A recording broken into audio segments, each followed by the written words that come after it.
Hello and welcome back to another advanced skeleton video, my dudes. This time we are going over some basic bone structure and paint weighting techniques that I use for bipedal characters. Before I begin, I must say that this has been in contemplation for several weeks because of the already existing Maya rigging tutorials out there. This video is showing what I do for the characters that I rig, and I strongly recommend checking out others such as the Advanced Skeleton channel for more specific tutorials. Where were we again? Right. Start up Advanced Skeleton and slap down your character mesh if you haven't already. Make sure that the character is in a symmetrical position to the origin, or else the skeleton will have an unequal influence to the mesh.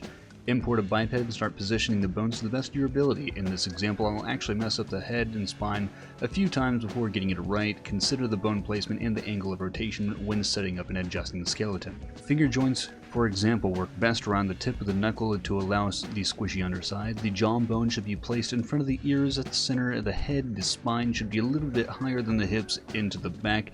The chest should be near the back and right under the sternum level. Once your fifth skeleton is ready, go ahead and save the file, slap that Build Advanced Skeleton button, and contemplate existence as it's spazzing out on your screen, and whenever it's done, go down to the Deform option 2 to activate the skin cage. You can select the mesh and press copy weights to apply influence. The rig now moves the character. You can use this time to check rotations and mishaps with the bones. The most noticeable errors are going to be here on the head and spine area. Let's go back and fix the skeleton joints. Hit build pose to reorient the skeleton, select your mesh deleted history, now hit the delete box in the Deform option 2 tab to get rid of the skin cage. Now press the toggle fit button to hide the rig and reveal the fit skeleton. This allows you to fix your bone structure and remove joints, relabel them, and whenever you're ready, hit the rebuild advanced skeleton button to apply your changes.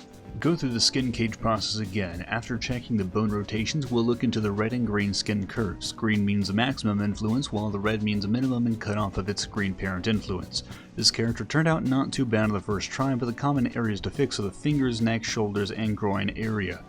Usually the way to go about arms and legs are getting the red curves closer to the green curves. The torso and the neck are usually fixed by spacing out the curves and fixing their rotations.